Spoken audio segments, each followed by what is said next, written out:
Okay, so we're going to get going. So welcome, my name is Michael Taylor, the director of the Hood Museum of Art at Dartmouth College, and it gives me immense pleasure to welcome you to Teaching Museums in the 21st Century, Moving Our Practice Forward.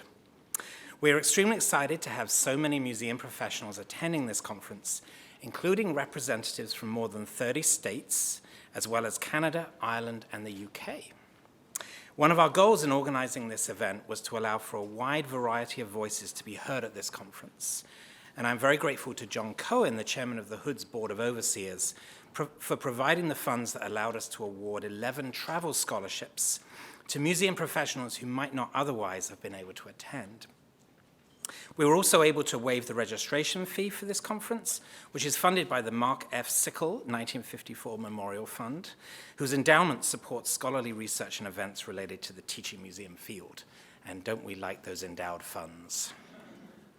Gathered together in this room, we have museum directors, educators, collections curators, academic programming curators, registrars and other museum staff, as well as board members, college or university administrators, faculty, and students, all of whom we know share a deep interest and belief in the transformative power of teaching with objects. The fact that almost 200 of our colleagues are participating in this three-day event speaks to the vibrancy and optimism of the teaching museum field at this time, as well as a collective desire to come together to explore the issues, innovations, and challenges facing college and university art museums today. As campus museums respond to the digital age, teach close observational skills, encourage creativity and innovation, and engage with critical thinking and complex interdisciplinary issues, we will undoubtedly play an active role in the transformation of higher education learning. This conference has been organized with this ambition in mind, and the 4 panels that will take place over the next 3 days reflect the aspirations of the teaching museum field at what I believe to be a pivotal moment in our history. The first, moderated by Hart, will focus on the role of the academic programming curator in shaping collections-based teaching. Tomorrow morning, Juliette Bianco will moderate a panel that envisions the ideal learning environment. And tomorrow afternoon, Lesley Wellman will lead a discussion about extracurricular student engagement on the college or university campus. We will conclude on Saturday morning with a roundtable discussion led by myself on the challenges and opportunities for teaching museums both now and in the future. We have an exciting roster of speakers on each of these panels, and there will be question and answer sessions after each panel, as well as more informal opportunities for discussions and networking among colleagues, including the breakout sessions, the reception this evening, the lunch tomorrow, and the conference dinner tomorrow night. So don't be shy. Meet people, introduce yourself. Each of you will find in your registration packet some invaluable information to help guide you through the events and activities that will take place over the next 3 days. You will find your group assignments for the breakout sessions that will follow today's and tomorrow's panels on the green and yellow pages respectively. Based on the preferences you indicated on your registration forms, we have assigned 2 tours or program presentations to each of you, which are listed on the back of your name tag. So now's the time to look at the back and see where you're going. We have also added a new program presentation in which Dartmouth faculty will discuss their experiences of using the Hood's collection to teach their courses. We are very excited about these tours and presentations, all of which highlight the Hood's mission as a teaching museum. Due to space constraints and the large amount of registrants, all of these tours are filled to capacity, so please attend the tour or presentation to which you have been assigned. And if you have any questions about these tours, or indeed any aspect of the conference, please ask a Hood staff member, all of whom are identified on their name tags with a green ribbon. They are here to help you. There are lots of them, and they can answer any questions you may have. As many of you are aware, we are in the planning stages for a renovation and expansion of our facilities that will see the Hood Museum of Art double its public gallery space and triple the number of its classrooms through the addition of a new museum learning center. The decision to expand the museum's facilities reflects the continued growth of the permanent collection, which now consists of more than 70,000 works of art, including important holdings of European and American paintings, sculpture, prints, drawings, and photographs, modern and contemporary art, African art, Native American art, and Melanesian art. as well as a significant collection of contemporary Aboriginal Australian paintings from the last 3 decades. And what you see on these slides are actually works that are not on view right now at the Hood if you walk down the road. So, we feel that that's something that we have to address. This collection is really submerged and we need to bring it to the fore. In addition, the museum's teaching spaces no longer meet the demands of faculty and students, or that of our public audiences, including the many K-12 schools that work with our education staff and collections. Teaching in the museum's Bernstein Study Storage Center has exceeded capacity for some time, and the museum has even had to turn down faculty requests due to the increasing and at times overwhelming demand placed on that facility. And I thought I'd just show you the Dartmouth departments and programs that teach with the Hood collections. The 3 new classrooms in the planned Museum Learning Center will address this increased curricular demand for the direct study of original works of art in our collection, while also introducing smart technology and other forms of new media into the learning environment. So our hope is actually that this list continues down. We eliminate that image, and it's just a full slide. And we sincerely believe that there is actually no department or program on campus that cannot teach with our collections. We just need the space and the facilities to do so. With these goals in mind, Dartmouth College has commissioned the award-winning architects Todd Williams and Billy Chen to design the Hood Museum of Art's expansion into historic Wilson Hall, as well as an addition in the courtyard that will include the Museum Learning Center, a new entrance for the museum facing the Dartmouth Green. So, as some of you may know, Wilson Hall was originally the home of the museum. It was on the top floor. The library was on, this was the museum up here. The library was on the lower floors. And, it's a kind of classic Richardsonian piece of architecture, opened in 1885. And this is what the museum looked like then. And to our delight, all of that is still waiting for us. Not the paintings, but these kind of iron girders are still there. This skylight is still up there. And so when we renovate this building, we believe that there are wonderful opportunities for public spaces to show art. The courtyard is where the addition will take place, and it will wrap around and connect with Wilson Hall. And Charles Moore, when he designed the Hood Museum, had this idea that this would be a place where students would sit on the oversized concrete slabs and read books. But really, it's as desolate a piece of landscape as Giorgio de Chirico could ever have imagined. It just doesn't work. And I won't mention the arch, or maybe I should mention the arch. You see the back of it here. That arch is really, I called it the cemetery gates. It's about as welcome as a fart in a spacesuit.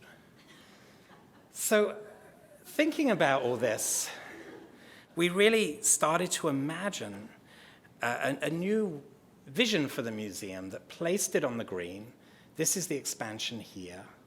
And Todd and Billy were very keen on breaking up this palette of red-brown that dominates what we call the art district, and playing off of Dartmouth Row, which has these lovely white buildings.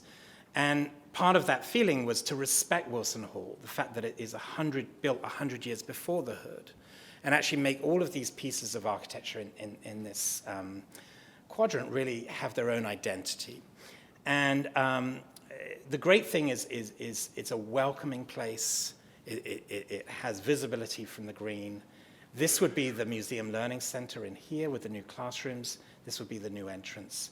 And we deliberately had this image made at night to show that it will be more of a place that would have a 24-hour life, that students could actually come after classes and even perform in the downstairs spaces. Even when the museum is closed, we imagine having areas that are publicly open at all times.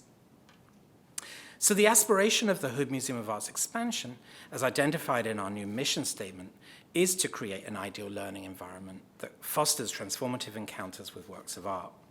Our efforts to reimagine the Hood provided the initial impetus for organizing this conference, as we realized that our aspirations reflected the goals of teaching museums around the country and abroad, who have increasingly sought to shift their mission and focus the and focus to meet the needs of faculty and students. We wanted to gather the leading voices in our profession to exchange the ideas and innovations that will move our practice forward. Thank you so much for coming to this event. This will be an opportunity to forge lasting relationships among colleagues and engage in forward-thinking dialogue and debate. I hope that you will enjoy the Teaching Museums in the 21st Century Conference, and I look forward to meeting all of you and getting to know you better over the next several days.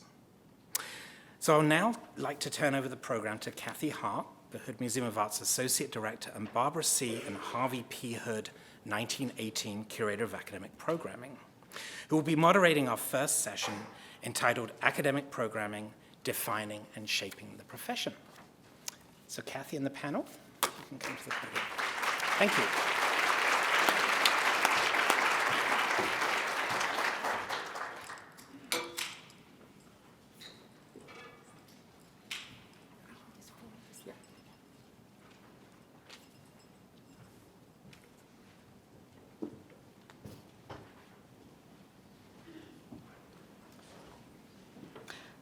Good afternoon and welcome to the first panel session.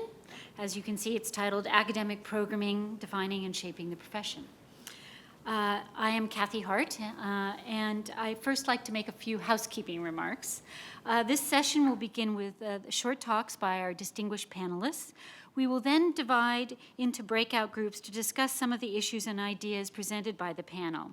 In your registration packet, you will find a list on green paper of the breakout groups. The names and your names are assigned to each of them, and they have also their locations here at the end. We've asked a number of academic programmers or academic curators or whatever they're called to moderate each of these sessions and also to take notes on your conversation. And I'll give you some more information at the end of the panel. And now on to my introductory remarks. I have served in the role of academic programming curator at the Hood for almost 23 years now, getting a little long in the tooth. And it was only recently, after talking to Stephanie Yandel, a former curator of academic programs and co-editor of 2 recent volumes on academic museums, that I discovered that I'm likely to be the first one. Next question is exactly first one of what? College and university museums have certainly used objects to teach before my position was created in 1989 by former Hood director Jim Cuno as a condition of his hire at Dartmouth. When I was an undergraduate at Williams College in the mid-1970s, learning from works of art at WICMA was an important part of my education as an art history major. However, it was the professors who were driving that practice, not a professional at the museum. Prior to 1990, there had been education positions at college and university museums that worked with students. Nancy Rich, former curator of education at Smith, certainly focused the majority of her time on working with Smith undergraduates. It would be interesting to hear if any of you know of positions that mainly worked with students and faculty at your or other museums that predate 1990. 2 years after my position was created, Angelica Rudenstein at the Andrew W. Mellon Foundation brought together the first small group of directors to talk about giving grants to enable them to integrate works of art into the curriculum at their respective campus museums. I think she had a concern that art history was, at the time, focusing on theory and students weren't really going to the museum and learning about objects at all. So I think that was one of the impetus. And she also wanted to create an environment to foster people to become conservators. Many of these directors used these funds to hire academic curators, and the field began to grow. The Mellon Foundation's role cannot be underestimated, and this new burgeoning field of teaching museums on college campuses simply would not have happened without the Mellon and Rudenstein's support. So what did Jim Cuno hire me to do? At the time, he told me that he wanted me to be someone be the person that acts as the primary go-to person for faculty and students. In addition, it was to foster scholarship in the museum by working with guest curators and faculty at Dartmouth to create exhibitions that stimulate and brought new scholarship into the field. He felt that there was a lot of talent out there among the professors, and he wanted to bring that into the University Museum. There was also a focus on the interdisciplinary, so part of the work was to bring more scholars from disciplines outside art history into the work of our projects. Jim also envisioned that I would facilitate faculty to curate small teaching exhibitions and also arrange for them to teach with objects within a new small classroom that was located in the museum's storage area. During the last decade or so, I've seen teaching practices evolve, and we now are seeing an increased value placed on experiential and participatory learning. Since I come from a curatorial background, and it was purely a curatorial background when I started, I have learned much of what I know about teaching from professors from whom I've had the privilege to work, and also from the Hood's Curator of Education, Lesley Wellman. I've seen the contributions of the museum education field to the type of work I have done in the College Museum, and within the past 5 years or so, we have developed a fruitful collaboration between someone like myself, who is always thinking about the object and how it can serve teaching, and with Lesley and her staff, who know about audiences and effective ways to enhance learning by undergraduates. In recent years, academic curators have convened to discuss what we do. A particularly fruitful Mellon-funded gathering led by Ann Leonard from the Smart Museum at the University of Chicago happened in 2008. Recently at CAA, there were several panels on academic programs at college and university art museums. We as a group also exchange emails and discuss issues with each other when we meet at conferences. However, we've never met to discuss the parameters and structures of the profession itself, now that the field has grown to what we think is about 40 practitioners. In preparation for this panel, we asked academic curators to get in touch and give us some information about the roles within their respective museums. 20 institutions representing 25 positions responded, and I would like to share with you some of the information that my colleague, Amelia Kale, coordinator of academic programming at the Hood, has compiled. Of the 20 institutions, half are public and the other half are private. 12 were located on the East Coast, interpreted broadly through the mid-Atlantic, with 4 from the Midwest, 2 from the South, 2 from the West Coast. Most academic programming positions are situated within an education department, or the education department was within a department that had academic programs in its title. 4 were in a curatorial department, and 1 was in both. We were interested as well in the reporting structure, which in many cases reflects the size of the museum. 8 academic programming positions reported to directors, chief curators, or deputy directors. 5 reported to heads of education, 2 of whom had academic programming also in their title. 5 reported to another more senior academic programmer, and 1 reported to a curator and director of operations. The titles of the position are also of interest to us, as we were wondering, as you might imagine, how to describe the position in the title of the panel, and that presented a conundrum. There are 7 directors or assistant directors of academic programs, often combined with other duties such as public programs or public education. There's 1 senior academic officer. There are 7 academic curators or curatorial fellows, often funded by the Mellon Foundation and with that designation in their title. There are 6 with the word education in their titles, such as education curator of academic programs, curator of education and academic affairs, or just curator of education. One of these was called education. One of the programmers is called educator of visual literacy and learning. That was a different one. There are also 5 coordinators, assistants, and liaisons on academic programs or programming. As a footnote, Angelica Rudenstein apparently was not in favor of the title of curator for this position, as she thought that should be reserved for collections curators. So something else to discuss.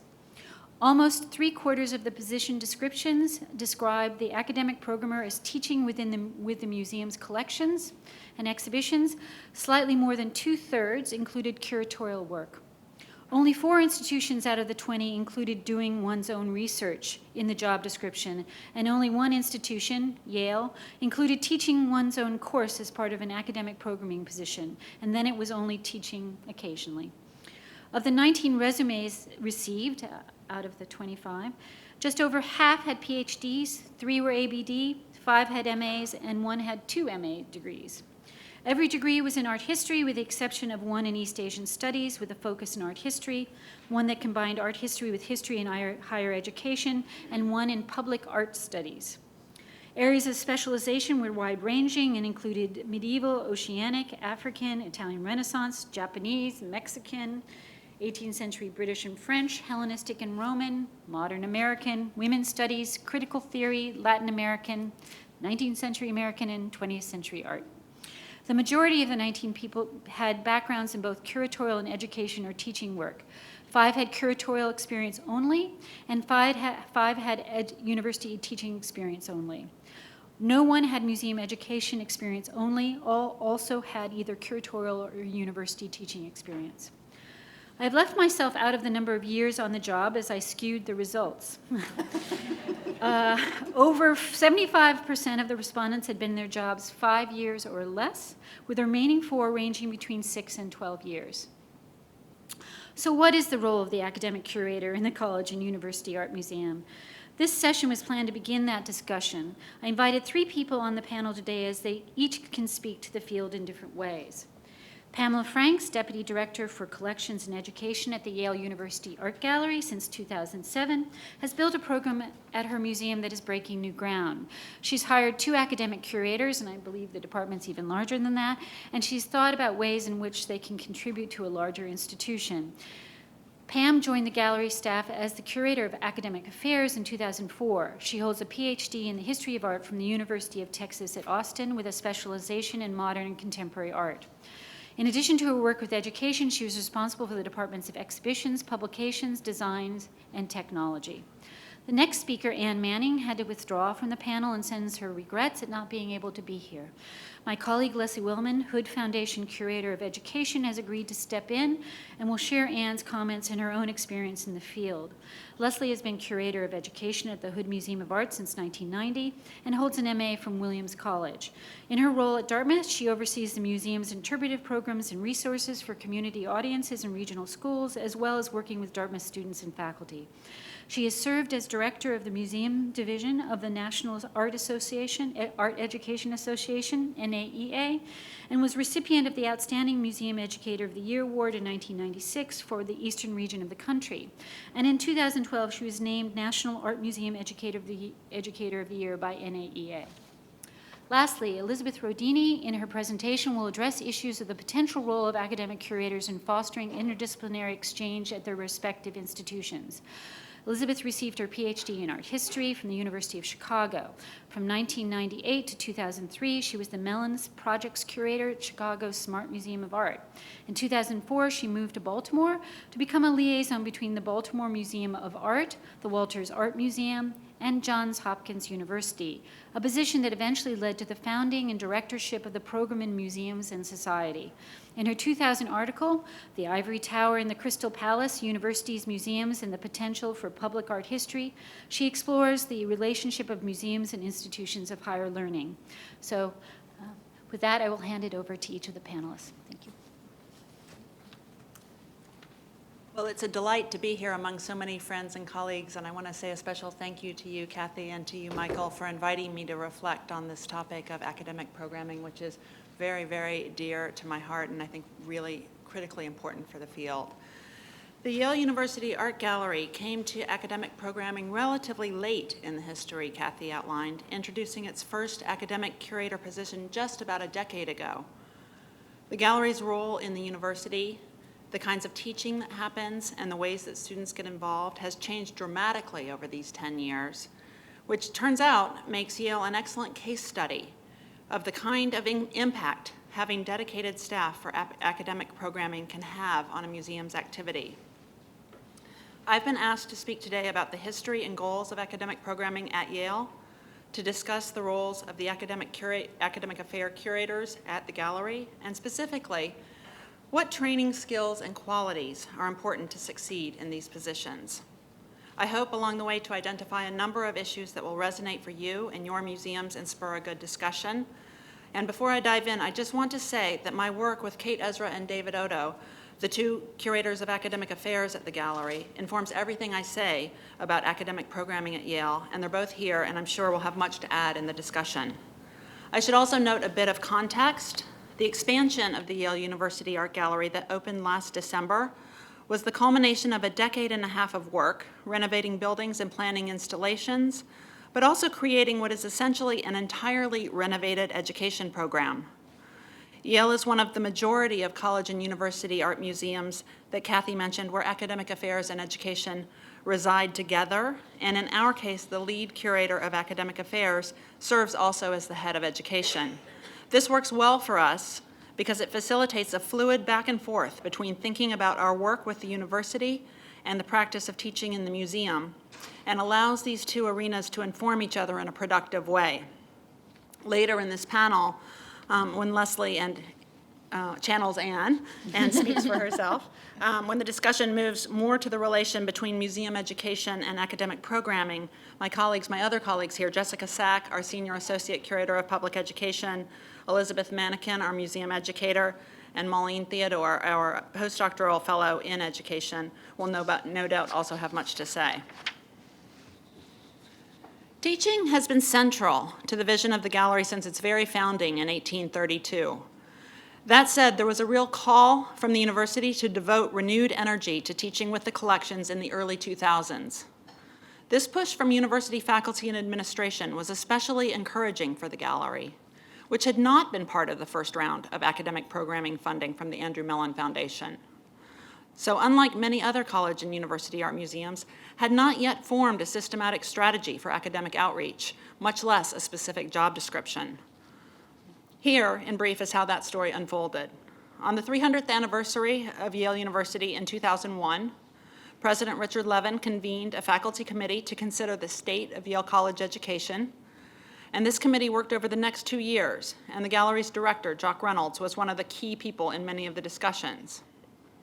The committee's final report came out in 2003 and included among its many findings a strong recommendation that Yale's world-class art collections be more fully utilized in teaching across the curriculum. This report especially stressed the educational value of the direct study of art for disciplines beyond art and art history.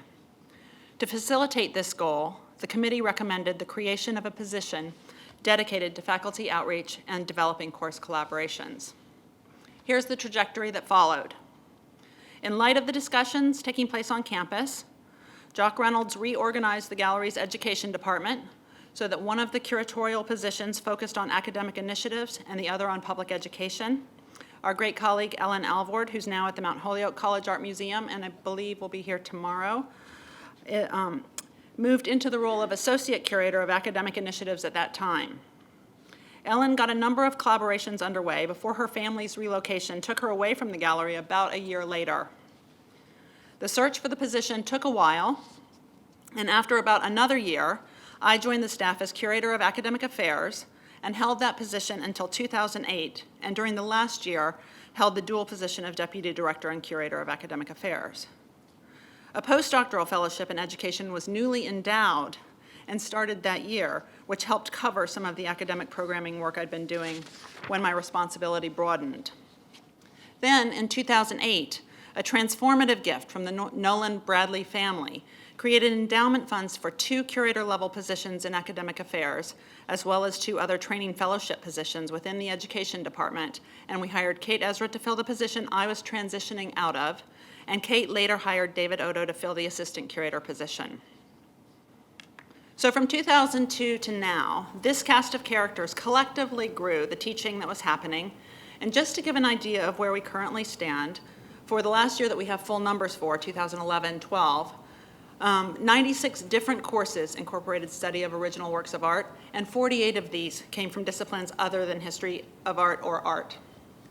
This year's numbers will certainly be higher, and our initial counts are especially notably higher in cross-disciplinary course collaborations, even despite the fact that the fall semester of the current academic year was largely confused and preoccupied with reinstallation activity, and at times there was almost no space for teaching. Another highly visible shift in how the gallery engages students has been through a new program of collaboratively organized student-curated exhibitions, where students work over the course of a year or 18 months to develop the exhibition, with a dedicated mentor working with staff from across the museum to learn the exhibition-making ropes. The first of these exhibitions was in 2006, and there have been 5 so far, making student-curated exhibitions one of the mainstays of our exhibition program. My rough count came up with 22 special exhibitions at the gallery since 2006, so nearly a quarter of these were organized by students. There have been 28 students involved in the exhibitions that have happened thus far. This program is also growing. The first 5 exhibitions were all under my mentorship, but now with expanded gallery space, we actually have 4 student-curated exhibitions scheduled for the next 18 months, currently in various stages of planning, and being led by Maureen, Kate, myself, and Jock. So the project leaders are in positions ranging from fellow to director, and all of us have a particular commitment to the academic programming arena. As I say, 28 students have been involved in the first 5 projects that have already taken place, and 21 more are involved in the upcoming shows. So I offer these numbers for course collaborations and student-curated exhibitions simply as a shorthand device for indicating that a remarkable cultural shift has taken place at the institution. The more important thing to think about, of course, is the substance of the shift and what the value of this new work is.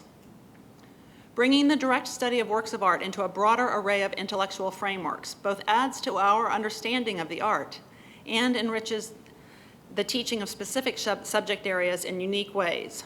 Long term, I think of the teaching that we do with history of art as potentially yielding future museum colleagues and specialists, but the cross-disciplinary teaching that happens is equally exciting because it inspires the broader scope of students and should yield future museum audiences.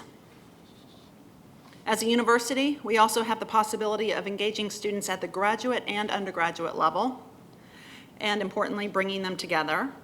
Most of the student-curated exhibitions have both grad and undergrad participants. The History of Art survey courses are evolving at Yale as they are everywhere, and we've made an extra commitment to working with the survey courses for a number of reasons. When discussion sections meet at the gallery, it is a graduate student teaching fellow who teaches the undergrads, so students at both levels are teaching and learning with original works of art. Students in the survey courses come to the gallery weekly, so it is intensive exposure to the collection. And this is especially important because most of the students will not end up being history of art majors. So this is the most substantial experience of the museum and its collections that many of them will have.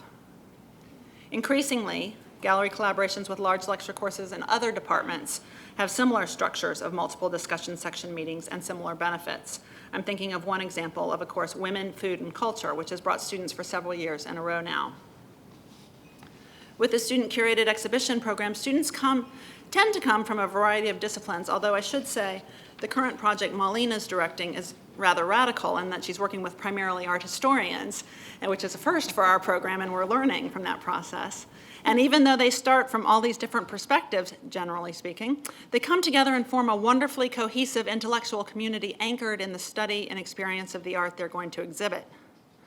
The students learn an enormous amount from each other, as well as from all of us, and they learn in great depth a specific aspect of the collection as they are immersed in it for this long-term research and interpretation. They also always have the chance to work directly with some of the living artists whose work they're showing, with collectors, and with outside scholars who bring unique perspectives to the particular projects. These are the primary areas of focus for academic programming at Yale, and the academic curators do most of it, though many others of us are involved in various ways, as you can see. I already mentioned that this work is done in continuous dialogue with the full education department, and Jessica and Elizabeth work extensively with Yale students, training them to teach and lead tours and fostering other program collaborations. The other essential collaborators for academic programming at the gallery are Jock, me, 18 collection curators, and 5 conservators. Among these colleagues, there's an enormous amount of knowledge and breadth of expertise to draw on, so our own staff is an exceptional resource for both course development and the exhibition projects. Given this landscape, what training, skills, qualities have been important in helping people who have done the academic programming work succeed? The Yale Art Gallery is bigger than other college art museums, and the staff is bigger. With multiple staff, it's possible to strategically hire to complement one another's knowledge and personalities. So my training is in modern and contemporary art, and I had diverse teaching and curatorial experience, which was essential for leading the student curatorial program. I had also written about and worked with a number of living artists, and this has been really useful for bringing in artists to work with students on exhibitions or in classes. Then when I moved into my current role, it was important that we could bring in postdoctoral fellows in education who do focus on modern and contemporary art to cover some of the work I'd been doing. It was equally important when hiring Kate to fill the role that she brought a very different expertise in African art and extensive curatorial and teaching experience. And in hiring a second curator of academic affairs, it was possible to diversify right out of art history and bring in David, whose PhD is in anthropology and who brings expertise in photography and East Asian studies, so further complementing our range. So I'm obviously not suggesting that this many dedicated staff people are necessary to develop an effective program, but the number of staff, of course, depends entirely on the scale of the museum. Instead, what I found useful in this process of reflection is to use this rather large sample to identify skills and traits of the people who've made academic programming succeed at Yale, and a few issues we think are worth thinking about in considering this relatively new profession of academic programming in the College and University Art Museum, and how we might, as a profession, continue to cultivate the field and continue to innovate and develop. So to wrap up and prompt discussion, I've compiled from our experience at Yale, a top 10 list of important skills and abilities that make academic curators most likely to succeed. 1, broad-based knowledge of the collection. Specific collection expertise helps, but it helps a lot more for academic curators to be genuine generalists, truly curious and eager to learn in an ongoing way about the museum's collection. It is really critical that academic curators be willing to seek out collection expertise through research and reaching out to colleagues where possible. Most of the classes that come to the gallery are not seeking a content expert to talk to them about some part of the collection. It may be a subtle difference, but what we find most faculty are really looking for is some information, but more informed connections to what they're trying to accomplish in their class. The people who do well in academic programming jobs are good at making connections and appreciate the opportunity to dive into each new course and subject matter and just get better and better as they build their repertory. 2, credibility with faculty. The big question, is a PhD necessary? It certainly is helpful for credibility with the faculty, though this could be more specific to Yale than other places. I also think the in-depth training the PhD requires develops a solid understanding of methodologies of research that allow the academic curator to enter the conversation with faculty on equal footing and an area of expertise that is a strong point of reference. Can these things be developed without a PhD? Sure, but with so many PhDs graduating, it seems to be the direction of the future of this profession and a fantastic opportunity for some subset of the PhDs out there. 3, academic curators need to be willing to relinquish intellectual authority. In fact, they need to have the kind of spirit that relishes knowing that there is more than one right answer, more than one's own take on things, and embraces going into unknown territory. This is true for classes, but it's also true for student-curated exhibitions. Our student exhibitions require a certain kind of leadership that provides robust guidance, generous access to resources of every kind, but someone who is willing to let the students discover and articulate their own ideas. It's really not a matter of imparting knowledge, although that certainly happens, but of cultivating their knowledge, their point of view, and their eyes. 4, diplomacy and respect for multiple perspectives. In collaborating with museum colleagues and drawing on expertise of them, the academic curator needs to be able to clearly explain and advocate for the overall effectiveness of the class. This may play out in questions of object choices, being sure to get the best of, or in other cases, helping colleagues understand why a professor might want to use a specific work that might not have been the collection curator's first choice. And being able to exercise this skill really hinges on being part of an institution that is open to different ways of looking at things, which the Yale Art Gallery very much is. Here's an important skill that anyone who has ever held one of these jobs has grappled with. Number 5 is ability to balance content and logistics. The logistics of academic programming can be enormous. One reason I personally did not mind this is because it actually tapped into my problem-solving habit, which was the best setup, thinking about what is the best setup for a given professor's goals and how to make it work within the museum. And through this problem-solving part of the work, I found I was actually able to stretch my own empathetic capacity, to put myself in the professor's or the student's shoes, to imagine how a given teaching situation might work from their perspective. But I also know that the logistical side can become a real burden and seem out of balance. Which brings me to point number 6. Academic curators need to have an enormous capacity for work. There's always a shortage of time to prepare.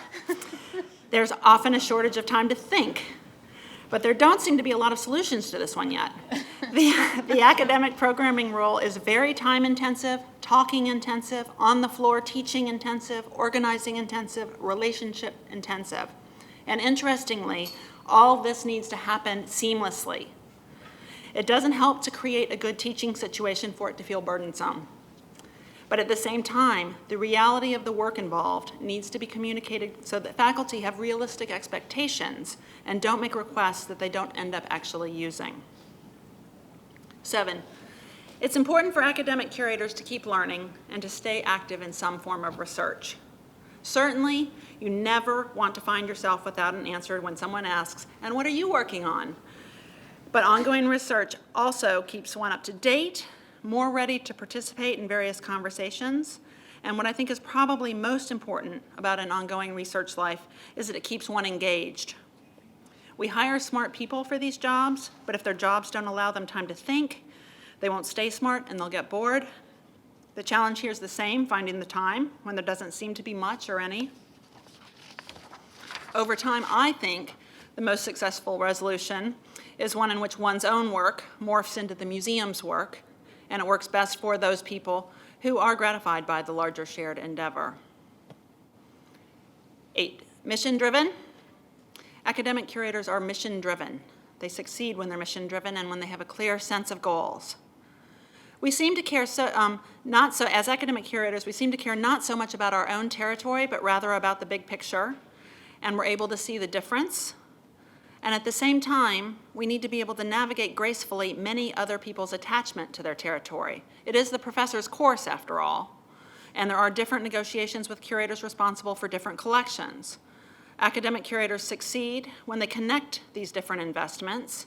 At Yale, as I say, there are 18 collection curators who want desperately for their collections to be seen and studied, and the academic curators have the role of leveraging this desire.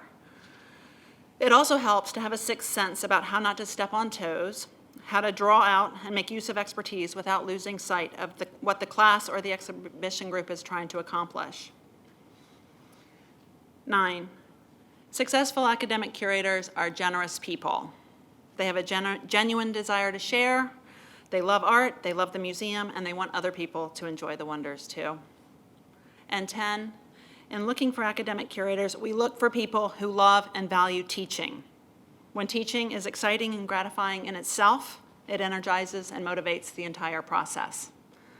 So those are the top 10 that we came up with, and I'm sure there's many other important things to think about, and I'm hopeful that some of this will prompt questions and discussion from all of your experiences. Thank you.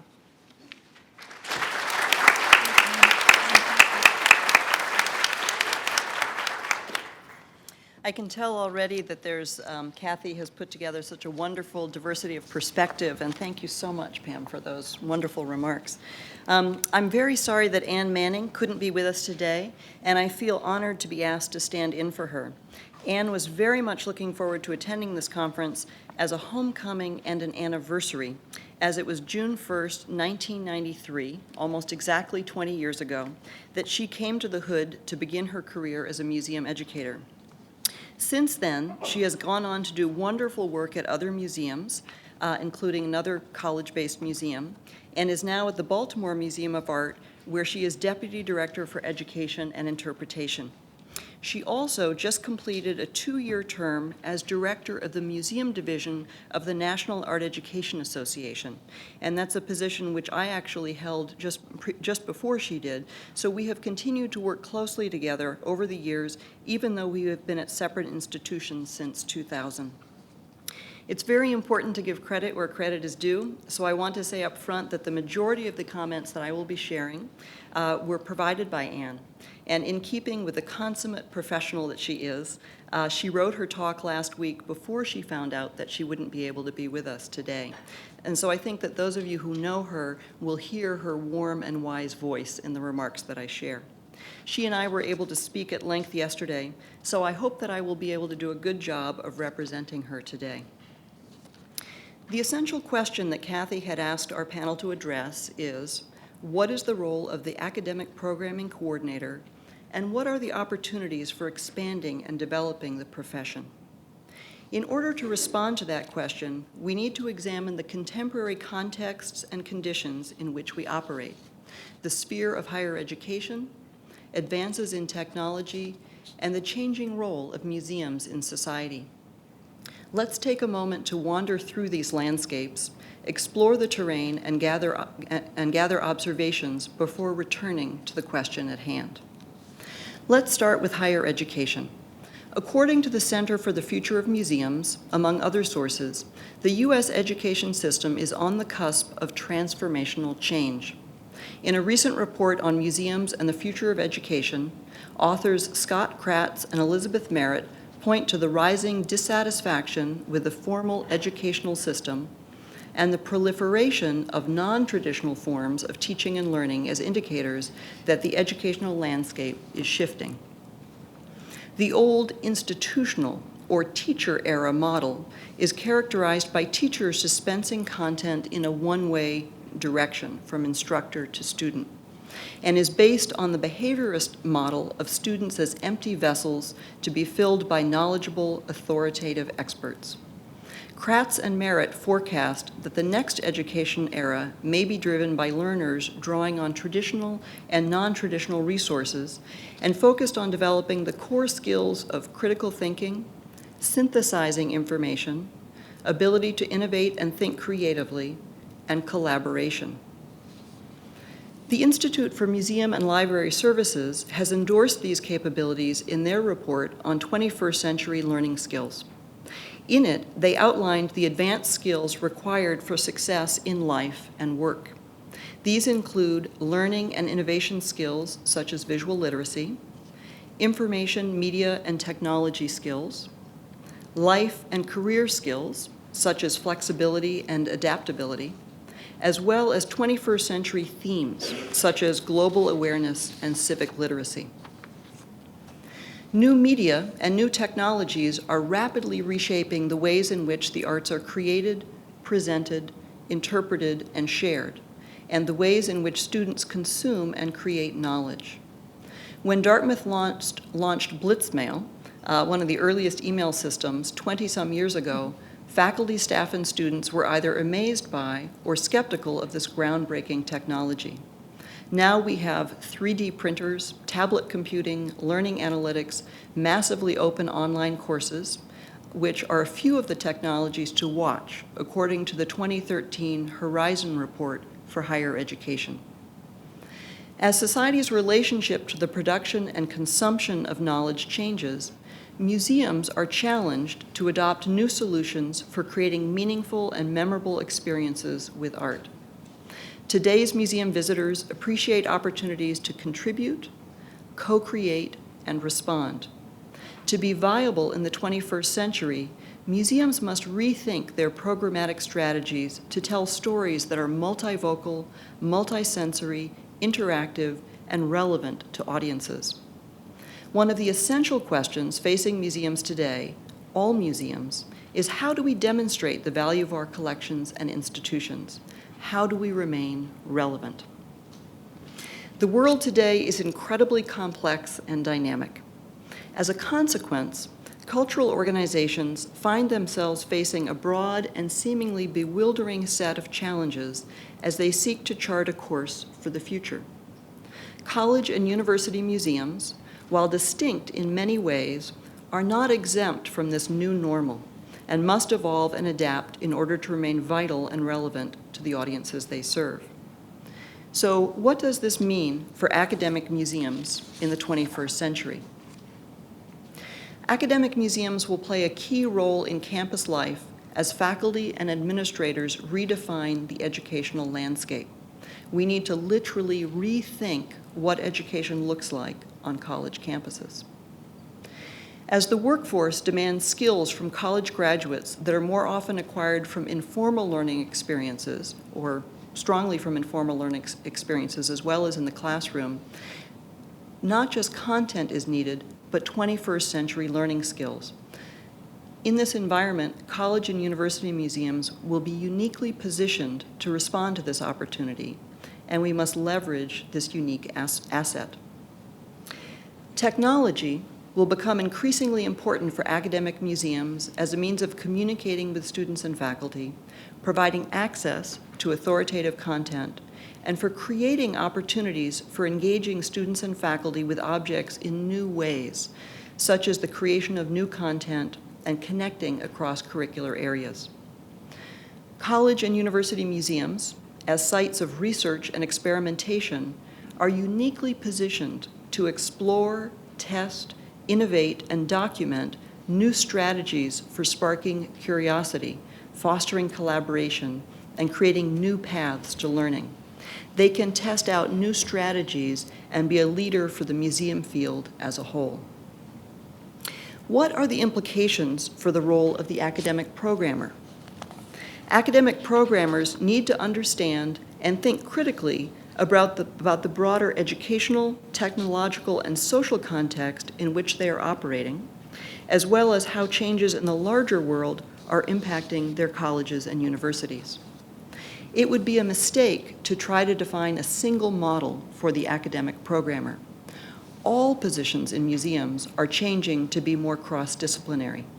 Museum positions cannot be siloed, and skill sets need to be rich and diverse. There is no one ideal pathway to the academic programmer position, and each college or university museum is different and has different needs. However, there are certain skills, experience, and characteristics that are important. And it'll be interesting to, wonderful point of contrast to see where the overlap is and where the differences are in perspective. So these different skills, experiences, and characteristics include strong and broad knowledge of art history, cross-disciplinary thinking, the ability to make connections between art objects and other fields of study, strong communication skills, including speaking, listening, and facilitating conversations, some digital media literacy, particularly if your institution is focused on collection access and content development, flexibility and adaptability, the ability to respond to new circumstances, new art, new faculty, new ideas. Collaboration and good interpersonal skills, necessary when it comes to enticing new faculty partners and co-creating content. Understanding of college curricula. Creativity and creative thinking, the ability to develop and use a wide range of idea creation techniques, such as brainstorming. Excellent teaching skills and a variety of teaching techniques, and understanding of audiences, particularly young adults, and how they learn. This is a long list of diverse skills. While it might be possible to find all of these things in one person, a more successful approach might be to look for opportunities to collaborate, particularly with other education colleagues. Many of the qualities that Anne enumerated as being important for academic programmers are 21st century skills in and of themselves. The same skills students need are needed by the people who are training and working with them. An important question to consider is, what background and training best provides skills in these areas? Kathy asked Anne to address the role of museum education staff in academic museums, and also to speak about NAEA, the National Art Education Association, and issues and topics that are covered in NAEA conferences that are relevant to the work of academic programmers and their professional development. The field of museum education has expanded and evolved in dramatic ways in the last 20 years. In the 25 years since Elliot Eisner and Stephen Dobbs wrote The Uncertain Profession, Educators in American Art Museums, which asserted that museum education lacked intellectual heft and tradition, museum educators have found a voice and a language. Elaine Hooper Greenhill, George Hine, and others are scholars whose works have become canonical. Academic programs that focus specifically on museum education, such as those at the University of Texas, Austin, and George Washington University, Tufts, and Bank Street, are expanding and training an ever-growing community of professionals. While museum education programs are on the rise, museum educators come from an increasingly diverse variety of backgrounds. Whereas most used to come from art history or fine arts, and many still do, others today come with backgrounds in education, psychology, anthropology, and design. Regardless of their academic expertise, museum educators quickly learn and apply research from all of these fields and others. They must understand how people learn, what motivates them, and how to create the right conditions for the acquisition of new knowledge, skills, and attitudes. The audiences museum educators work with and what they do has also diversified enormously over the last 20 years.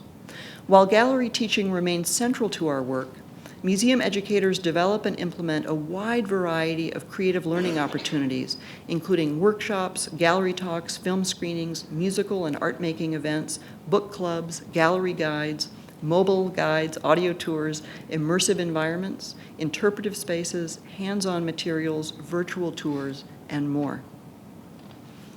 Membership in professional associations like the National Art Education Association, which serves art museum educators specifically, and the American Alliance of Museums Education Committee, or EDCOM, which serves museum educators from all types of museums, have grown dramatically.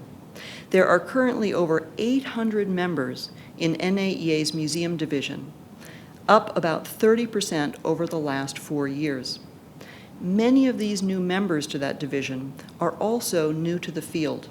And very much like the statistic that Kathy quoted earlier, that 75% of the academic programmers she had surveyed had been in the field for 5 years or less. So 2 quickly growing fields. For the last 27 years, the museum division has offered a day-long pre-conference before the annual NAEA convention. These pre-conferences explore relevant topics in the field, present new scholarship, and engage members in dialogue around critical issues and questions facing the field. Recent pre-conference topics include visitor engagement in a participatory culture, art museum learning in the digital age, the future of art museum education, and social justice and the art museum. Museum education departments are documenting their work online on Museum Education Monitor, Art Museum Teaching, and Museum Ed, and in print through journals such as the Journal of Museum Education. Recently, the Museum Division of NAEA launched a robust, multi-year, field-wide research initiative to document the value of art museums and art museum education to society. The Museum Education Division has also crafted 2 position statements that are available online on NAEA's website that can be used by NAEA members or others in advocacy efforts. They focus on the benefits of art museum learning and excellence in art museum teaching. As we continue to ponder the future of the teaching museum over the next few days, it is important to understand what museum education is today and how far and fast it has evolved. Anne has described the skills and knowledge that museum educators bring to the table. In the list of skills or qualities that Anne enumerated for academic programmers, she feels that 4 of the items are things that museum educators are particularly skilled at. And those are collaboration and good interpersonal skills, creativity and creative thinking, excellent teaching skills and a variety of teaching techniques, and understanding of audiences, particularly young adults, and how they learn. Museum educators can bring this skill set to their collaborations with academic programmers or faculty. These have particular relevance when you think of the larger higher education, technology, museum context Anne laid out at the beginning of her remarks. These will help us prepare students for the 21st century. Anne and I hope that what she and I have to offer today will be some useful food for thought and raise some valuable questions as we continue the conversation over the next few days. Thank you very much.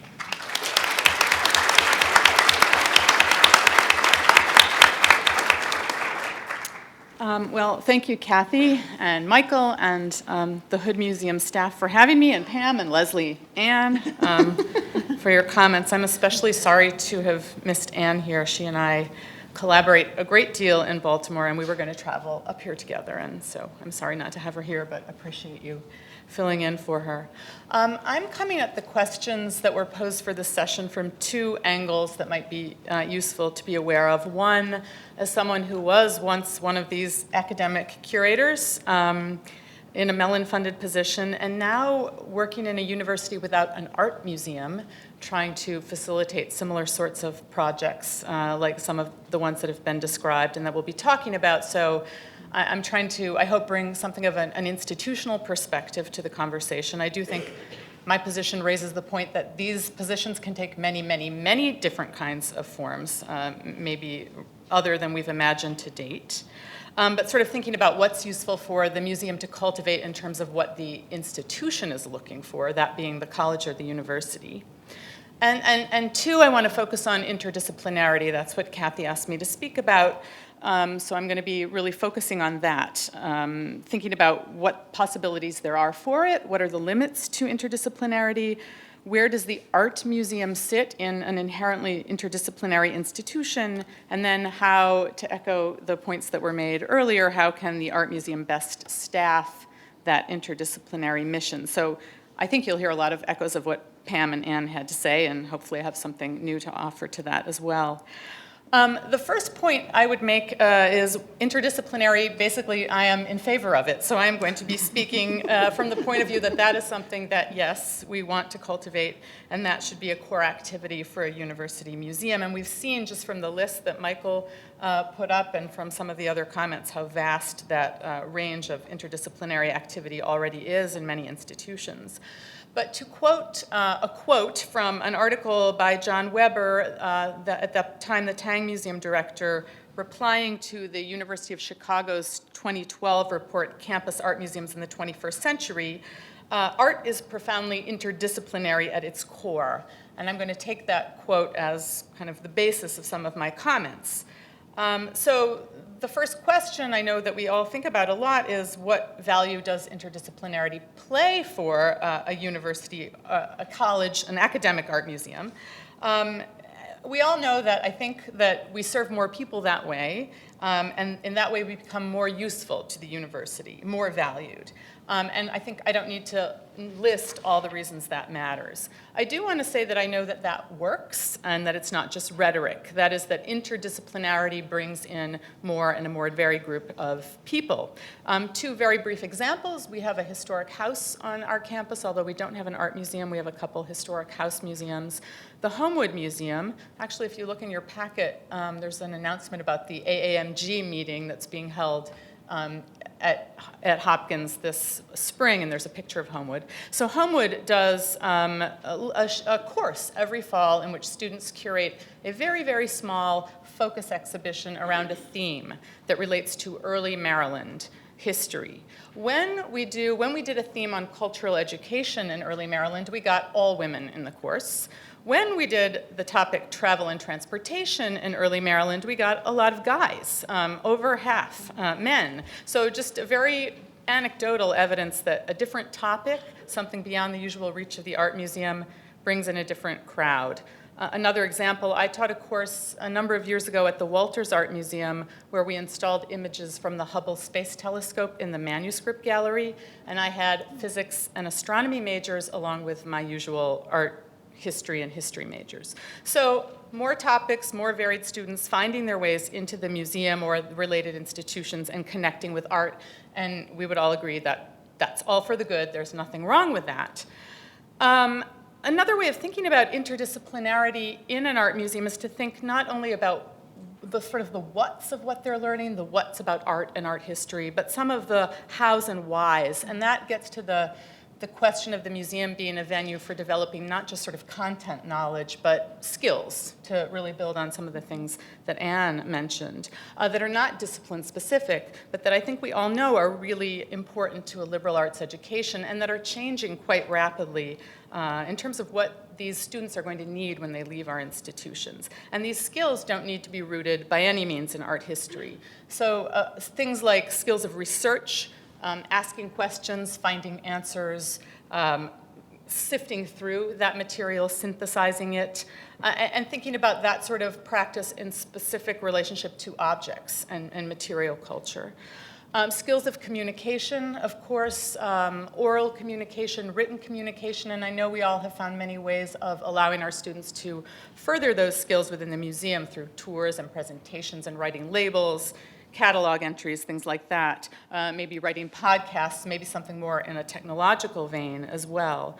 Allowing our students to speak to someone beyond their professor, I think that is something that we can help them cultivate. How do you communicate with a larger audience?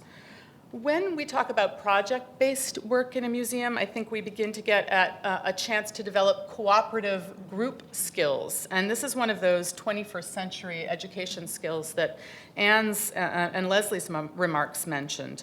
So that's something that we as museums can really foster. Again, the sort of hows and whys that we learn and not just the what. And also, I know this is sort of anathema in some liberal arts context, but they might even learn some practical skills. So we have a student who did a show, and she did all of it. She did the research, she worked with the faculty member. This was actually a neuroscientist, by the way, speaking of different kinds of activities.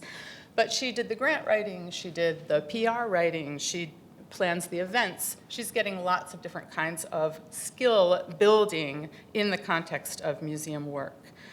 So none of these skills are specific to art history. They're often very, very valuable intellectual skills that we would all value within a liberal arts education, and then there are some practical skills as well. So my point being, we don't need to be art historians only in order to be useful to a larger institutional context.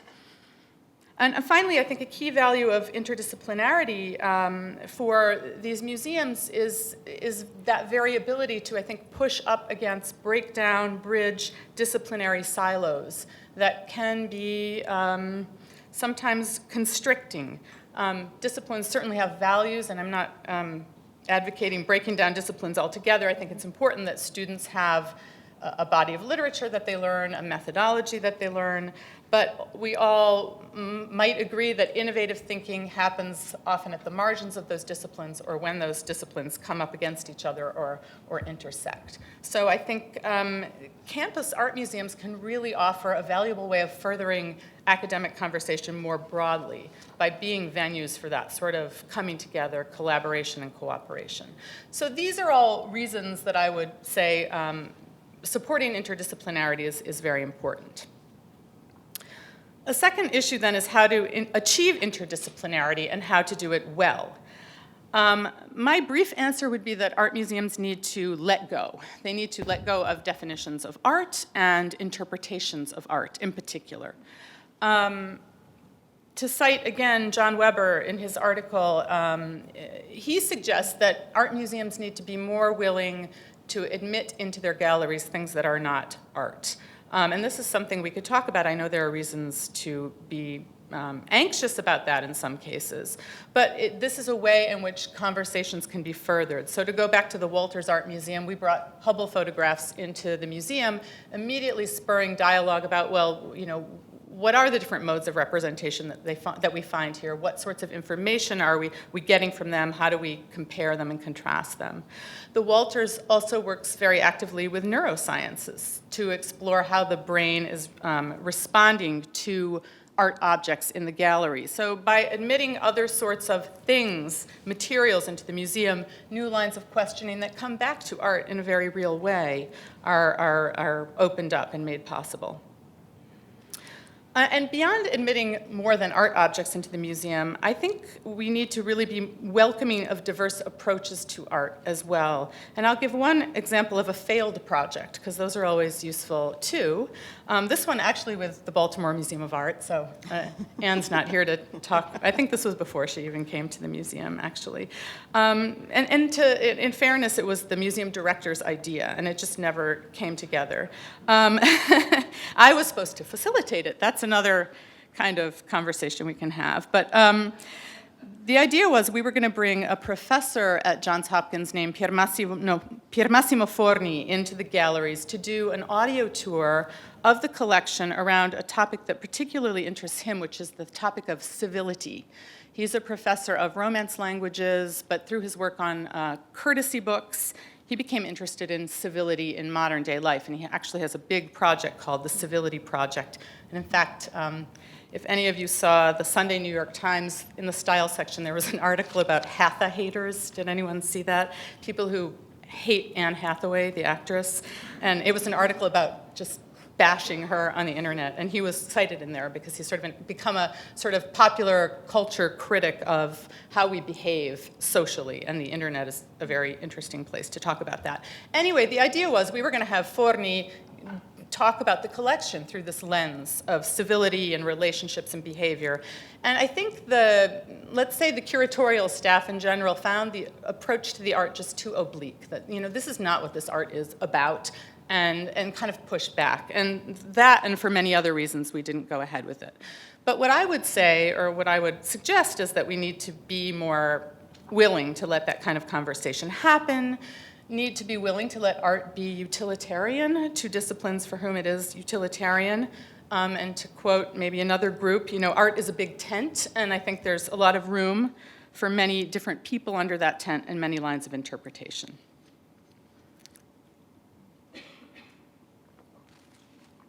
So all this means, I think, that the relationship of a museum and its collection in particular to different topics that might issue faculty members on our campuses can take many different forms. Interdisciplinarity can be very multifaceted in how it's constructed. And I thought I might just suggest a couple of ways that then the museum and the academic institution are interacting, how they're realizing that interdisciplinarity. A most indirect kind of relationship would be something like museum does exhibition about X and campus theater group does performance about X, and the relationship is relatively tangential. Nothing is necessarily pushing against the other project, so the collection is maybe ancillary to the other project. But then you can have interdisciplinary activity where the museum is taking a much more direct and kind of maybe forceful role.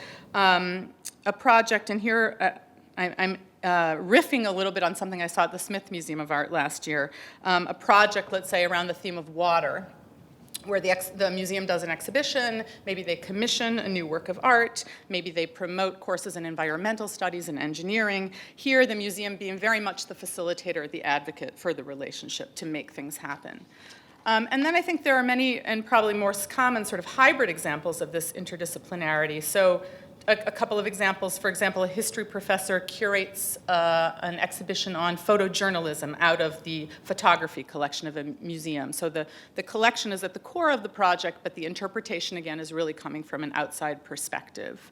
Or, and this maybe echoes some of the things Anne was suggesting, maybe you have computer science students in your museum developing an app that's going to serve your audiences. This is not really a course then about art as much as it's a course about computer science. But I would say this is also a kind of interdisciplinarity in that art is spurring this kind of activity and is still key to the vehicle of understanding within a different discipline. So I would say that interdisciplinarity, it really is possible if art historians and art museums are willing to let go of the narrative of what art is and what it should be and what we should be learning from it, and open up that conversation in that tent. The last point I want to make is really about how to foster this interdisciplinarity, and I guess this really connects most directly to what's been said. I mean, I do believe that the campus museum really should be proactive in this regard, that from all the things we've seen already, they really have the potential to bring the university and academia into a new way of thinking, really breaking down silos and also fostering those 21st century skills that I think are often not as much part of the concern of the traditional academic arena. And so I think as much as possible, museums should try to steer that conversation. Every case is going to vary, of course. And there are many things that these museums need to do in order to take on that role.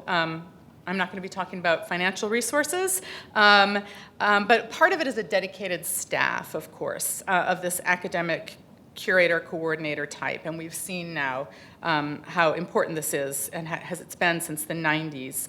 I think another thing to just note is that even for museums that don't have this kind of person on staff, I think, but maybe we'll hear otherwise, that those museums are learning from people who do have this kind of person on staff, so that there's really a sea change that's been fostered by those people that's entering the profession in many different ways. My final point would be about skills, and I don't have a list of top 10 or a list like Anne's, but there's a lot of overlap between my thoughts and what's been said already. What skills are needed to take on this kind of position? The number one skill that I listed was people skills. I think you have to be able to find partners, you have to be able to woo those partners, you have to be able to nurture them, and you have to really be open-minded to their ideas, but also able to direct them back to the mission at hand. So I think this is perhaps the most critical skill in my estimation. You also need great skills and enthusiasm, as Pam pointed out, as a generalist, absolutely. But at the same time, you have to at least know what it means to be a specialist. I think, Pam mentioned this, a PhD is highly desirable. Whether it's required to actually do the job or not is another matter, but again, with the population of PhDs, it may be that to be competitive to get such a position, you need one. Whether it has to be in art history or not, I'm not so sure. I think having a real strong connection with objects is first and foremost. But the reasons are that you need to be able to talk the talk and understand the demands and the culture of the faculty. Otherwise, you just really won't get anywhere. So it's really necessary to building those relationships and carrying through projects. At the same time, I think you have to have a real empathy with, if not experience in museum education. I think that, speaking now as someone who is not a museum educator by training, but more on the faculty side, that we have a tremendous amount to learn from museum education, but I think the majority of faculty members do not realize that. So I think one of the things this person needs to be able to do is communicate, not only be that educator, but communicate the value of the many different approaches that the museum educator brings, demonstrate it, and certainly speak for it. So my summary statement, the qualifications this person should have is to be a diplomat, an arbitrator between various cultures and concerns, that of the museum and the university or the college, between educational practice and the very particular work of a faculty member, to be a practitioner broad and specific, and to be a very skillful facilitator as well. I think how you get there, solid academic training, hands-on museum skills, ideally in a museum that lets you do lots, which is where sort of a small-scale university museum is ideal. To come with a broad vision of what art can mean in different disciplines and different contexts, an ability, again, to articulate this, and again, strong personal skills. I worry less about the ability to find such people. I think there are a lot of people out there, a lot of people in this room, and we all know more people who could do this job really effectively. What I would like to just say is that how important it is to support them appropriately. We've heard the case of Yale, which is wonderful and inspiring, but also, as Pam herself pointed out, is a case of a museum that has many more resources than many of us do. So each institution thinking carefully about how to support within its means. I think clearly delineating that role is important, not just to that curator, but to the faculty members to whom they, not to whom they report, with whom they are working. Scratch that, that was absolutely, I meant to say absolutely the opposite. The point is they need to the faculty member really needs to understand the balancing act that's going on and value the contribution of that staff member. I have found responsibility without authority is a really dangerous combination, so I think that has to be considered. And finally, giving the staff member appropriate and desirable opportunities that are in keeping with their background. So that might be curating, that might be regular teaching, that might be co-teaching, perhaps with a joint departmental appointment. Opportunities to conduct individual research and carry on their own work and research projects, exactly for some of the reasons Pam mentioned. Encouraging as possible applying for grants, maybe even allowing sabbaticals, things that really keep that person active in the research component of their position. In conclusion, this individual really spans the faculty museum staff position, and the position needs to be defined and supported appropriately. And I think this means that most traditional staff and faculty models won't work, and reinvention is needed. And so that's why I'm so glad we're here talking about this, and I look forward to questions and the breakout groups too. Thank you.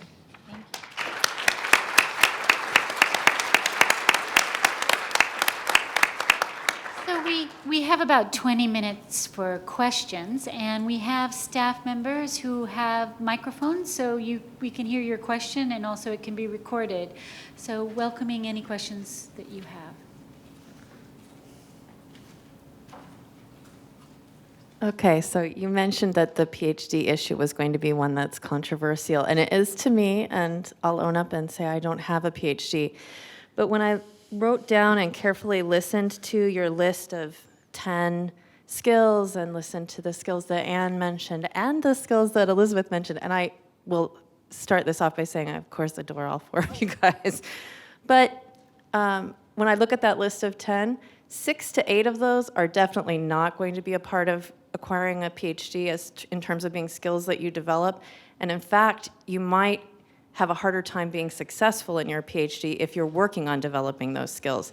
So when I hear you talking about, and I say that out of dear love and fondness for my colleagues amongst the faculty that I work with on a regular basis, but a lot of those skills are not skills that they've had time to develop, and they actively and freely admit it. So I think it would be really challenging to do that. And even when I think about things like talking about the education landscape changing, 21st century skill development, all of the work that's going into non-cognitive skills understanding, in some ways I worry that you could get your PhD in, let's say, Baroque printmaking, and then find yourself needing to do a lot of catch-up in terms of pedagogical understanding of what's out there on the cutting edge to really help the faculty think in new ways about using objects in their teaching. I find that's the place where I feel like I am most useful, is in helping a faculty person open their thinking about what an object can do in a classroom. So I'm just going to jump in and be controversial right back. Anne, can you identify yourself? I'm Anne Musser. I work at the Smith College Museum of Art. My title's long, but it's academic program work. I'll start and answer. Hi, Anne. Nice to see you. First of all, so maybe I need to take back what I said about there are plenty of people out there that can. I think that you're correct, but I think I would stand by what I said.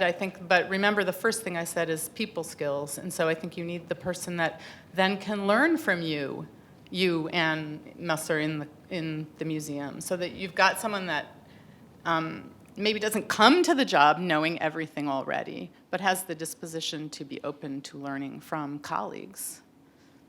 And I don't know that necessarily doesn't go with a PhD, although I take your point. I would just say I absolutely agree that in order to be effective, you don't have to have a PhD for all of the reasons that you so clearly described. I do think it helps to have a very confident sense of research methodologies and a really deep point of reference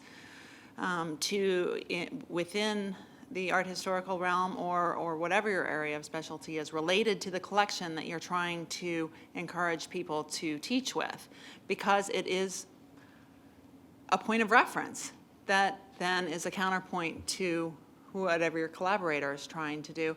And it does, as I say, it sort of, the credibility issue is one that I feel I have very mixed feelings about, because I think you gain your credibility through good work. And the effective collaboration is where the credibility really comes from. But it's a sort of point of entry for all of those conversations. And sure, you can gain the depth of knowledge through work experience or research on your own in other ways. And I think also collaboration among your fellow museum staffers, including curators, is a great resource. Collaboration is in sort of dealing with any particular issue or project among the staff and drawing on everybody's talents brings a lot to the table. So that sort of academic programmer needs to facilitate that as well as with the outside faculty. Anybody else with a question? Yeah, over here. Hi, I'm Sharon Corwin. I'm the director at the Colby College Museum of Art. And Elizabeth, I was really struck by your very last points about delineating roles and reinventing staff, faculty identities. And I guess my question really comes to the balance that happens when you actually have engaged a class to come visit between the academic curator leading the class, teaching the class, and the kind of facilitation that I think you ultimately desire for the faculty member to then be empowered to teach with the object, rather than come in and have the academic curator teach with the object. So can all of you speak to that? Kathy could speak to that. Yeah, the academic curator, we at the Hood early on, Timothy Rubb was very much in favor of that, is sort of working with the faculty to do the teaching. The more that the faculty do the teaching, the better the work is integrated into the particular course. And it can come through dialogue with the academic curator and also other people the academic curator brings into the conversation. I think one of the things I've noticed about my role here over time is that also I can connect that faculty member with another faculty member that they may not know on campus who's interested in the same things. So that's part of it. Just recently we've been doing much more, Amelia and I have been doing much more teaching, because increasingly we're, with the added power of another person, we're reaching even further into the curriculum more often, and faculty are not ready to teach very much. That's why we would like to offer more and more of these residencies that are paid for with our Mellon Endowment, where we offer a faculty member a stipend to come into the museum, spend time with us, spend time with the objects, so that there really is that they get much more comfortable. They all know how to teach. It's just a matter of them sort of having the time to figure out how to fit the objects in and know what questions to address, or co-teach it with us. And I think that sometimes is a very effective model, rather than us trying to jump in at the last minute and try to figure out and read the books and the syllabus, which we don't. Anyway, anybody else? I just echo your last point, Kathy, in that I think a lot of times the teaching develops over time, and the initial point of contact, perhaps the gallery, the museum staff do more of the teaching, and the next go around it's more of a dialogue, and then ultimately the faculty members become more independent and start thinking of entirely new ways to approach teaching with original works of art. And that's very gratifying over a 3, 4, 5-year collaboration. Also, what we were talking about is having new techniques. Just recently, like we're bringing in new participatory types of techniques from the museum education field provided by Lesley. The faculty increasingly want that, and they want the students to be sort of discovering things on their own with particular types of prompts or different situations that are very particular to developing a skill, particularly within introductory courses. So that's part of that project as well. So we often, sometimes in these classes, don't do much, the faculty doesn't do much teaching, we don't do much teaching, it's actually the students with prompts we've developed to do a process of discovery, and we also give them information in printed form about things that they're looking at the end of their discussion. Hi there, I'm over here. Hi. We'll just pop up, it's like whack-a-mole. My name is Matthew Battles, I'm with MedLab at Harvard, and I wanted to come back to the PhD question again. And because what I wondered is, and maybe I'd ask you to reflect on the extent to which some of these questions about the skills that you enumerated, that folks finding their ways into these positions, many of them with PhDs, but not necessarily with PhDs. To what extent does this imply some rethinking of graduate education? I mean, I think art history as a discipline is distinctive insofar as curatorship is already a legitimate track to follow for postgraduates. Nonetheless, it seems like, you know, there's the gulf that you describe between the skills that one comes out of a PhD with and the skills necessary for the kind of transdisciplinary, cross-disciplinary work, the kind of pedagogical sensitivity, the kind of openness to multiple ways of coming to grips with art. It's difficult to get that in the PhD. So to what extent, you know, it's conversation at conferences and in learned societies and in journals, discussion about the training of scholars maybe need to change to reflect the fact that, you know, a tiny percentage of, you know, new PhDs are going to find their way into tenure-track positions. These are going to need to be seen as legitimate outcomes for postgraduate careers. So I wonder if you'd reflect on that.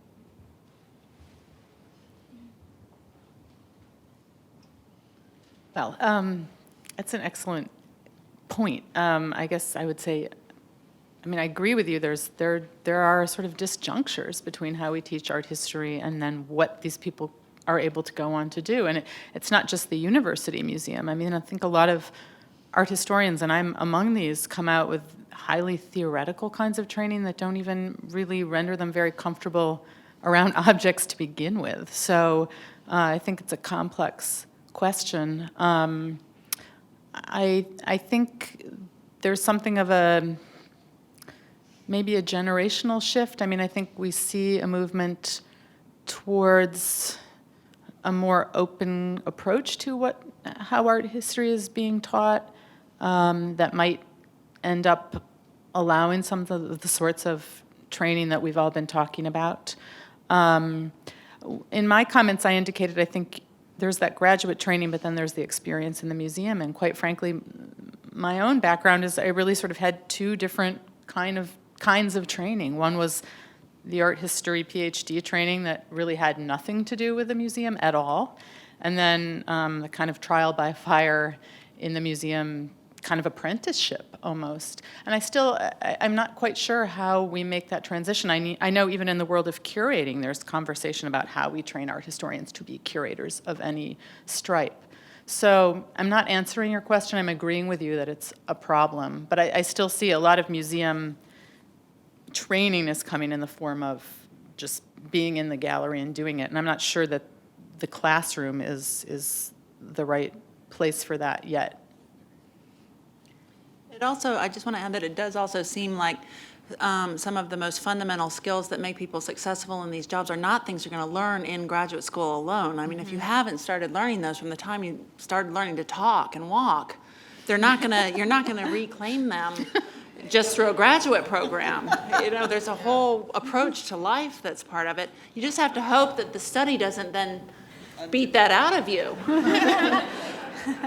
Also, a lot of universities, and as you know, have centers for teaching teachers. Or here we have Dartmouth's Center for the Advancement of Learning, and where these types of conversations seems, okay, you're hired as a professor, now we're going to teach you how to teach, if they haven't had much teaching before. And so I think some of these centers might be good places for some of these things to be developed, both within the museum staff and also by faculty. I also had a question following up on that with, you mentioned Angelica's objection to the word curator. And I think that if you think of our own work, Kathy, a lot of times you come to me and you say, here's an object that if we acquired it, these faculty members would teach with us more. So I think there is a great deal of curating going on, and I worry about sort of talking about art history as if it is a stagnant discipline. It's actually a discipline that's evolving very quickly and is at a very exciting interdisciplinary moment as well. I must admit, I will always favor art history as a training ground because I do think it's object-based, and that's what we are based. And so it's interesting whether the PhD model will last for both curating and academic curating. But I think for now, there's really nothing like that prepares you. And I liked your comment, Pam, about, you've got to have these skills very early on. So that brings me to my question to the whole panel, really, which is that you didn't really talk about that role of building collections and the skill sets needed to do that. And I'm wondering, in your own institutions, do you make acquisitions that then open up teaching for your faculty?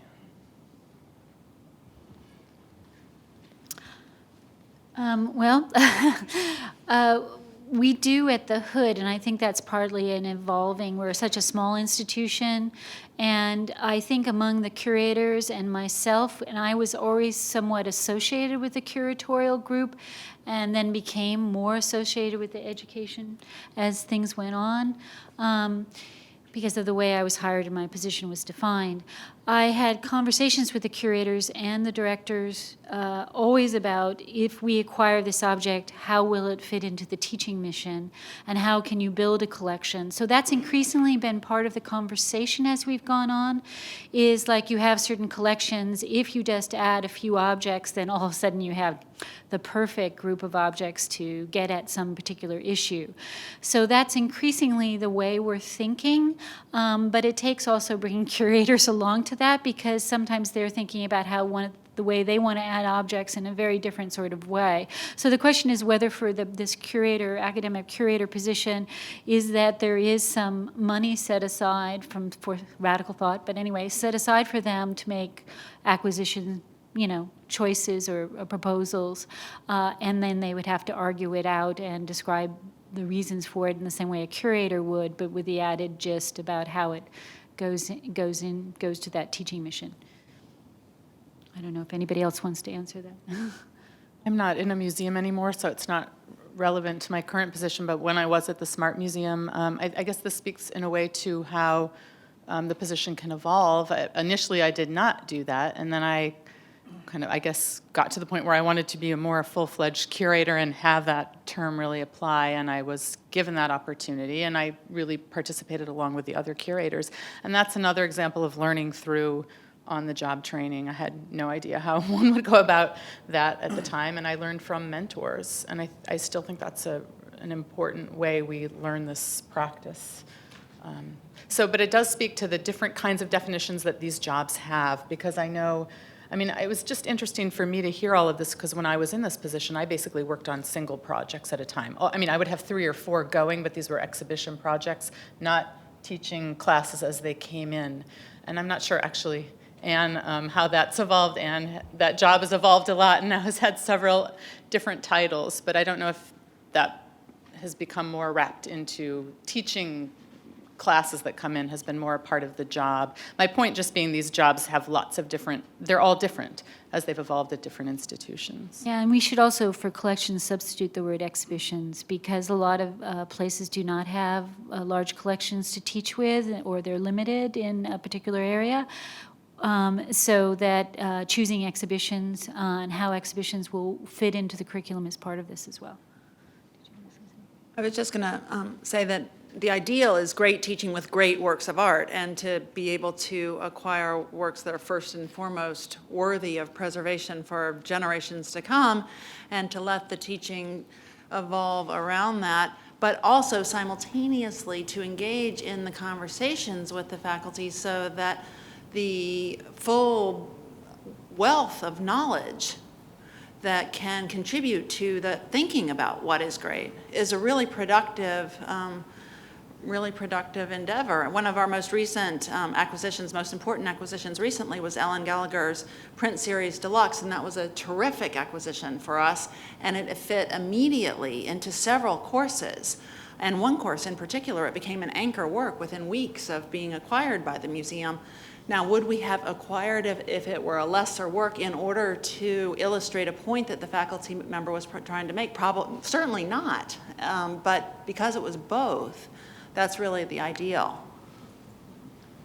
Let me, if I could, Jock Reynolds from Yale. I just wanted to add this whole notion of how curators of academic affairs are supported. You know, some of that then comes back to the directors themselves, not simply the curators, because as curators know, ultimately the acquisitions have to be approved by the directors. So there's a role for us, Michael, and many of the other colleagues who are directors here to think about what kind of acquisitions we do want to support. And, you know, just for example, Pam, thinking of you, you know, we've taken an active role to acquire works by Adrian Piper, who you did your PhD on. You worked with Joel Shapiro, so we were aware of works you were an expert in, and the fact that you were comfortable with artists, and you have a director who's trained as an artist rather than a PhD in art history, that factors into the relationship. But also, I think what's important that a number of us, and I know you as colleagues out here, we watch these exhibitions be developed, and particularly some of those being developed with students. And not only do we want to support acquisition proposals by our normal departmental curators and our curators of academic affairs, but let's not underestimate the value some of our students have offered forth in acquisitions in many cases, at least at our institution, where they have come up with fantastic proposals for things we should acquire in these student-organized shows that many of you who are now leaders in this field are directing.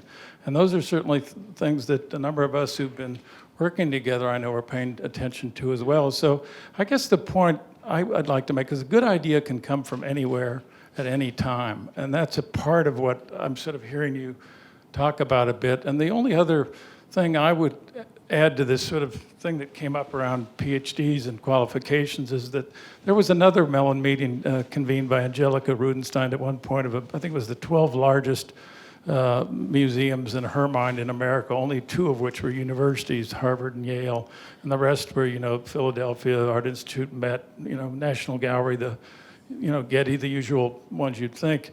And Rusty Powell was asked at one point, well, where are you finding the curators for your institution? Where are you finding them? And he says, well, I look at all these CASVA applications we get at the National Gallery every year with all these PhDs, and actually, we're not really hiring too much of that pool because I often don't see any evidence that the people who are coming into that have had much experience in team building, working well with others. And, you know, that there's a narrowness sometimes to art historical training and the way it's currently practiced that doesn't produce a person who can necessarily move into a museum environment and do the kind of team collaborative sharing that so many of you have eloquently described in this panel today. So I think, you know, we need to keep basically, you've also said we need to keep an open mind about where the best talent and best ideas can come from and who can qualify to perform, you know, meaningful work in our wonderful institutions. Thanks.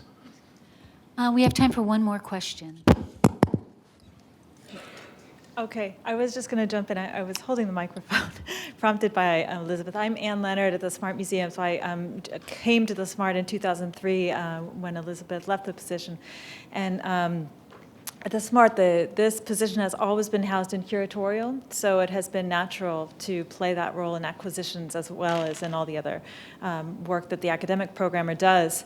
But I can say that at least in our case, the faculty endorsement of acquisitions has always weighed extremely heavily with our collections committee, and that is something that we automatically and to our benefit always think about in considering acquisitions is their applicability to teaching and to faculty research interests, and that continues. But I realize that other museums may be structured differently. It helps that some faculty members even hold seats on our collections committee, so they can speak directly to the problem. But just since I'm talking, one thing that I was surprised to, I'm a little bit surprised, I guess I would say, to hear this anxiety about training future academic programmers, in that there's so many of us here today who are in a position to support student workers, interns, and to model exactly this kind of thinking and practice.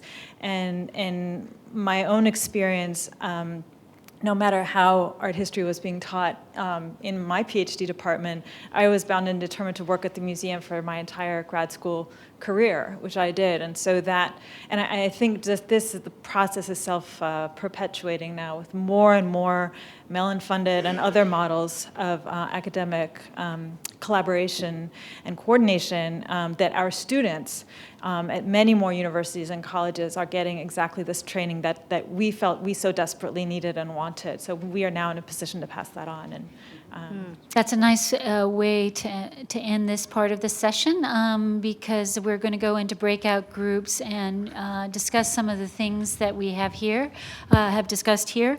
I just have some notes for you about this. As I said, your breakout group assignments can be found in the green pages of your folder. You can find a map of the downstairs rooms, Cardigan, Washington, etc. in your folder, and you can ask a Hood staff member with a green ribbon badge. If your group is in the ballroom, you will stay here. Ballroom groups are numbered 1 through 5. Meet here, 1 in each corner and 1 in the center. Following the breakout groups, we immediately process to your tours. The first on the back of your badge, the first is your tour for today at 4. You can find that assignments there. It's a reminder that the tours are at capacity. Please don't swap out. At 4 p.m., meet your group in the downstairs lobby outside the breakout rooms, except for the Epic of American Civilization group, the Orozco Mural group, which will meet in the upstairs lobby for a walk across the green to Baker Library. Sign color will correspond to the tour color on your badge. Follow the person holding that sign. After your tour, there will be a reception at the Hood Museum of Art. After the reception, you have dinner on your own, and we'll see you tomorrow morning, coffee and breakfast at the Hanover Inn, lobby at 8 a.m. And we'll have the first panel at 9. So I look forward to hearing what you have to say in the breakout groups. The moderator will be taking notes.